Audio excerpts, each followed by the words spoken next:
ஆச்சி மசாலா. எந்த சமையலும் ருசி தேடும் ரகசியம் 20 ரூபாய். தாவேக அரசிற்கு ஆதரவு தெரிவிக்கிறார் சி.வி. சண்முகம். முக்கிய செய்தியாக பார்த்து வருகிறோம். சி.வி. சண்முகம் அணியும் தாவேக அரசிற்கு ஆதரவு தெரிவிக்கிறது. தேர்தல் தோல்வியால் 2 அணிகளாக பிளவுபட்டிருக்கிறது அதிமுக. இந்நிலையில் சி.வி. சண்முகம் அணி தாவேக அரசிற்கு ஆதரவு தெரிவிக்கிறது. மேலும் தகவலை செய்தியாளர் தாயுமானவன் வழங்கிட கேட்கலாம். தாயுமானவன் வணக்கம். முழு தகவல்களை சொல்லுங்க. சட்டமன்ற தேர்தல் முடிவு எதிரொலியின் காரணமாக எதிர்க்கட்சி அந்தஸ்தை கூட அதிமுக இழந்தது. தொடர்ந்து அவர்களுக்கு செல்வாக்கு மிக்க மண்டலமாக காணப்படுவது மேற்கு மண்டலம்.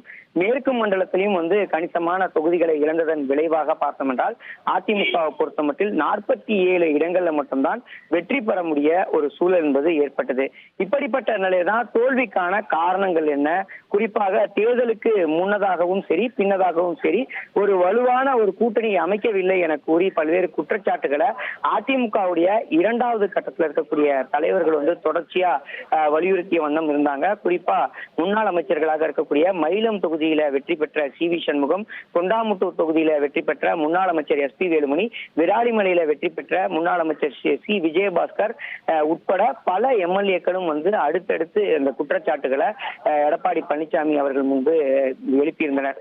குறிப்பாக இந்த தேர்தல் தோல்வியின் காரணமாக தமிழகத்தை பொறுத்தமட்டில் கடந்த வாரம் பார்த்தோம் என்றால் ஒரு பெரும்பான்மையை நிரூபிக்க முடியாத ஒரு சூழல் என்பது தமிழக வெற்றி கழகத்துக்கு ஏற்பட்டிருந்தது. காரணம், தேர்தல் முடிவின் எதிரொலியாக பெரும்பான்மை என்பது யாருக்குமே கிடைக்க முடியாத ஒரு சூழல் ஏற்பட்டது.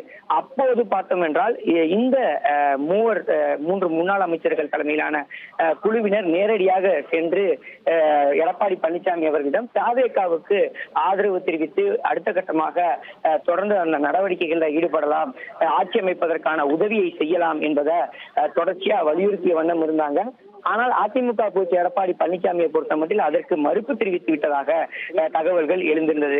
இப்படிப்பட்ட நிலையில தான் தொடர்ந்து ஒரு குற்றச்சாட்டு என்பது முன்வைக்கப்படுகிறது. என்னவென்றால் குறிப்பாக ஒரு முறையான கூட்டணியை ஏற்படுத்தவில்லை என கூறி பல்வேறு குற்றச்சாட்டுகளை தொடர்ச்சியா முன்வச்சு சட்டமன்ற எம்எல்ஏக்கள் அனைவரையுமே அதிமுக பொறுத்த எடப்பாடி பழனிசாமிக்கு மாற்றாக அவரது நிலைப்பாடு இல்லாமல் தனித்தனியே சந்தித்து பல்வேறு ஆலோசனைகளை சி.வி. சண்முகம் தலைமையிலான அணியினர் ஈடுபட்டு வந்தாங்க. எம்ஆர்சி நகரில் இருக்கக்கூடிய சி.வி. சண்முகம் அவருடைய அலுவலகத்துல இந்த சந்திப்பு என்பது தொடர்ச்சியா நடைபெற்று வருகிறது. மறுபுறம் பார்த்தோம் என்றால் அதிமுக பொதுச் எடப்பாடி பழனிசாமியும் எம்எல்ஏக்களை அழைத்து தனித்தனியா ஆலோசனைகளில் ஈடுபடுறாங்க. அது மட்டும் இல்லாம மாவட்ட செயலாளர்களையும் நேரில் அழைத்து மாவட்ட செயலாளர் கூட்டத்தில் அந்த தோல்விக்கான காரணங்கள் என்ன என்பது தொடர்பாகவும் விவாதிக்கிறாப்ல.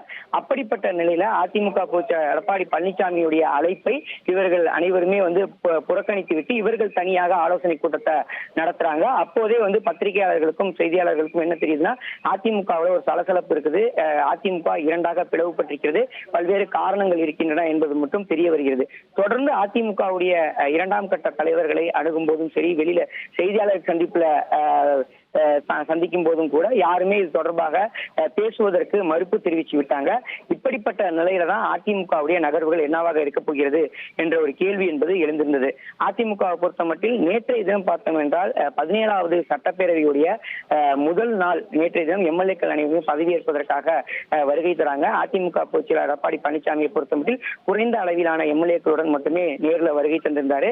அதே சமயம் சி.வி. சண்முகம், எஸ்.பி. வேலுமணி மற்றும் விஜயபாஸ்கர் ஆகியோரோடு அந்த எம்எல்ஏக்களுடைய எண்ணிக்கை மட்டும் அதிகமாக இருந்ததை பார்க்க முடியுது. தொடர்ந்து அதே சமயம் அதிமுக பொதுச் எடப்பாடி பழனிசாமி தலைமையில எந்த பக்கமுமே அணி சேராமல் இருக்கக்கூடிய எம்எல்ஏக்களை திரட்டி அவர்களிடம் தங்களுக்கு ஆதரவளிக்கும்படி பேச்சுவார்த்தை என்பது நடைபெறுகிறது. தொடர்ந்து அந்த பேச்சுவார்த்தையும் நடைபெற்று வந்த ஒரு சூழல்ல CV. Shanmugam, S P. Velumani, C. Vijayabaskar உள்ளிட்டோர் பார்த்தோம் என்றால் ஒரு 24 எம்எல்ஏக்கள் அவர்கள் வசம் இருக்கிறாங்க. இந்த 24 எம்எல்ஏக்களுமே அதிமுக சட்டமன்ற குழு தலைவராக எஸ்.பி. வேலுமணியை நியமிக்க வேண்டும் என்ற ஒரு கருத்தை முன்மொழிஞ்சு தற்காலிக சபாநாயகர் கருப்பையாவிடம் கடிதத்தை வழங்குறாங்க. அதே சமயம் அதற்கு மாறாக அதிமுகவுடைய சட்டமன்ற குழு தலைவராக எடப்பாடி பழனிசாமியை தேர்வு செய்ய வேண்டும் என வலியுறுத்தி சில சட்டமன்ற உறுப்பினர்கள் நேரில் தற்காலிக சபாநாயகர் கருப்பையாவை நேரில் சந்தித்து கடிதத்தை வழங்குறாங்க. எனவே அதிமுகவுல சட்டமன்ற குழு தலைவரே யார் என்பது ஒரு கேள்விக்குறியாக மாறியிருந்தது. குறிப்பாக தற்காலிக சபாநாயகர் சபாநாயகர் என்ன முடிவு எடுக்கப் போகிறார் என்ற ஒரு கேள்வி எழுந்தது. இன்றைய தினம் சபாநாயகர் தேர்வு என்பது நடைபெறுகிறது. ஜே.சி.டி. பிரபாகர் அவர்கள் அதிமுகவுடைய சபாநாயகராக மன்னிக்கவும் தாவேகாவுடைய தற்போதைய 17வது சட்டப்பேரவையுடைய சபாநாயகராக தேர்ந்தெடுக்கப்பட இருக்கக்கூடிய நிலையில் அவர் என்ன நிலைப்பாடு எடுக்கப் போகிறார் என்ற ஒரு கேள்வி என்பது எழுந்தது. இப்படிப்பட்ட நிலையில தான் அதிமுக இரண்டாக பிளவுபட்டிருக்கக்கூடிய நிலையில் சி.வி. சண்முகம் அவர்கள் இன்னும் சற்று நேரத்தில் செய்தியாளர்களை சந்திக்க இருக்கிறார். இந்த செய்தியாளர் சந்திப்பின் போது தமிழக வெற்றி கழகத்திற்கான ஆதரவு நிலைப்பாட்டை அதிமுகவுடைய இந்த எம்எல்ஏக்கள் எடுக்க இருப்பதாக தகவல்கள் இருக்கிறது. அதிகாரப்பூர்வமான அறிவிப்பு என்பது வெளியிடப்பட்டிருக்கிறது. வேலுமணி, சி.வி. சண்முகம் தரத்திற்கு பார்த்தோம் என்றால் 24 எம்எல்ஏக்களுடைய ஆதரவு இருக்கிறது. அதே சமயம் இபிஎஸ் ஆதரவு எம்எல்ஏக்கள் பொறுத்தமட்டில் 23 எம்எல்ஏக்கள், மொத்தம் 47 எம்எல்ஏக்கள் இருக்காங்க. இதுல ஒரு சில எம்எல்ஏக்கள் மட்டுமே இரு அணிகளுக்குமே ஆதரவு அளிப்பதாக தகவல்கள் என்பது இருக்கிறது. இப்படிப்பட்ட நிலையில தான் எஸ்.பி. வேலுமணி, சி.வி. சண்முகம் தலைமையில 30 எம்எல்ஏக்கள் தற்காலிக சபாநாயகரை நேரில் சந்தித்து பல்வேறு விஷயங்களை தெரிவிக்கிறாங்க. குறிப்பா சட்டமன்ற குழு தலைவராக எஸ்.பி. வேலுமணி நியமிக்கவும், சட்டமன்ற அதிமுக துணைத் தலைவராக கோ ஹரி மற்றும் கொறடாவாக விஜயபாஸ்கர் ஆகியோரை நியமிக்க வேண்டும் என வலியுறுத்துறாங்க. இந்த நிலையில தற்போது தாவேக ஆதரவு நிலைப்பாட்டை இந்த அணியினர் எடுக்க இருப்பதன் காரணமாக அதிமுகவுல ஒரு பிளவுபட்டிருக்கக்கூடியது உறுதியாகி இருக்கிறது. குறிப்பா அதிமுக பொதுச்செயலாளர் எடப்பாடி பழனிசாமியை பொறுத்தமட்டில் தாவேகாவுக்கு ஆதரவு அளிப்பதை விரும்பாத ஒரு சூழல்ல தன்னெழுச்சியாக எம்எல்ஏக்கள் தற்போது தாவேகாவுக்கான ஆதரவு நிலைப்பாட்டை எடுக்கிறாங்க. தாவேகாவை பொறுத்தமட்டில் நாளைய தினம் ஃப்ளோர் டெஸ்ட், அதாவது சட்டப்பேரவையில தங்களுக்கான பெரும்பான்மையை நிரூபிக்க வேண்டிய ஒரு சூழல் இருக்கிறது. தாவேகாவை பொறுத்தமட்டில் ஆட்சி அமைக்கும் போதே கூட ஒரு சில கட்சிகள், அதாவது திமுக கூட்டணியில் இருந்த கட்சிகள் ஒரு தமிழகத்தில் ஒரு நிலையான ஆட்சி அமைய வேண்டும் என்பதற்காக தங்களுடைய ஆதரவு வெளிப்படுத்தியிருந்தாங்க. குறிப்பா நிபந்தனையற்ற ஆதரவு வழங்கியிருந்தாங்க. தாவேகாவை பொறுத்தமட்டில் தற்போது 107 எம்எல்ஏக்கள் இருக்கிறாங்க. விஜய் அவர்கள் 2 தொகுதியில போட்டியிட்டதனால திருச்சி கிழக்கு தொகுதியை ராஜினாமா செய்துவிட்டார். எனவே 107 எம்எல்ஏக்கள் இருக்கிறாங்க. காங்கிரஸ் வசம் 5 எம்எல்ஏக்கள் இருக்கிறாங்க. கம்யூனிஸ்ட் வசம் 4 எம்எல்ஏக்கள், பிசிகே வசம் 2 எம்எல்ஏக்கள், ஐயுஎம்எல் வசம் 2 எம்எல்ஏக்கள் என மொத்தமாக தற்போது பெரும்பான்மையை நிரூபிப்பதற்கான தகுதியாக 120 எம்எல்ஏக்கள் தாவேகா ஆதரவு எம்எல்ஏக்களாக இருக்கிறாங்க. இப்படிப்பட்ட நிலையில தான் தற்போது அதிமுக எம்எல்ஏக்கள் சுமார் 24 எம்எல்ஏக்கள் எதிர் நிலைப்பாடு, அதாவது அதிமுக பொதுச்செயலாளர் எடப்பாடி பழனிசாமிக்கு எதிர் நிலைப்பாடு எடுத்து தாவேகாவுக்கு ஆதரவு தெரிவிக்க இருக்கிறாங்க. அப்படி இருக்கக்கூடிய பட்சத்துல தாவேகாவுடைய பலம் என்பது அதிகரிக்கிறது. குறிப்பாக அதிமுகவை பொறுத்த மட்டும் 47 எம்எல்ஏக்கள் இந்த தேர்தலில் வெற்றி பெற்றிருந்தாங்க. கட்சி தாவல் தடை சட்டம் பொருந்தாமல் இருக்க வேண்டும் என்றால் 32 எம்எல்ஏக்களாவது குறைந்தது வேறொரு கட்சிக்கு ஆதரவு தெரிவிக்க வேண்டிய ஒரு சூழல் இருக்கிறது.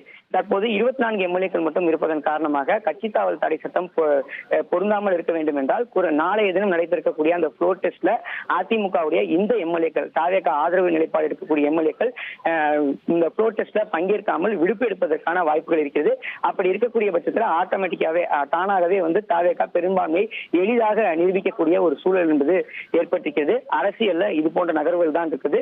குறிப்பா அதிமுக பொதுச்செயலாளர் எடப்பாடி பழனிசாமிக்கு ஆதரவை பொறுத்த மட்டும் 23 எம்எல்ஏக்கள் ஆதரவு தெரிவித்திருப்பதாக கடிதம் என்பது வழங்கப்பட்டிருக்கிறது. குறிப்பா ஓமலூர் மணி, கலசப்பாக்கம் அக்ரி கிருஷ்ணமூர்த்தி, செய்யூர் பெரும்பாக்கம் ராஜசேகர், கீழ்பெண்ணாத்தூர் ராமச்சந்திரன், பவானி கேசி கருப்பணன், அரூர் சம்பத்குமார், மதுராந்தகம் மரகதம் குமரவேல், கெங்கவெள்ளி நல்லதம்பி, ஆத்தூர் ஜெய்சங்கர், வேதாரண்யம் OS மணியன், ஆரணி ஜெயசுதா, ஏற்காடு உஷாராணி, செய்யாறு முக்கூர் சுப்பிரமணியன், பண்டூட்டி மோகன், கன்னியாகுமரி தலவாய் சுந்தரம், திருக்கோவிலூர் பழனிசாமி, மேட்டூர் வெங்கடாச்சலம், தங்ககிரி வெற்றிவேல், நெய்வேலி ராஜேந்திரன், செங்கம் வேலு, அணைக்கட்டு வேலழகன், பர்கூர் கோவிந்தராஜன் மற்றும் அதிமுக பொதுச்செயலாளர் எடப்பாடி பழனிசாமி 23 பேர் மட்டுமே அதிமுக பொதுச்செயலாளர் எடப்பாடி பழனிசாமி ஆதரவு நிலைப்பாட்டை எடுத்திருக்கிறாங்க. எந்த சமையலும் ருசி தேடும் ரகசியம் 20 ரூபாய்.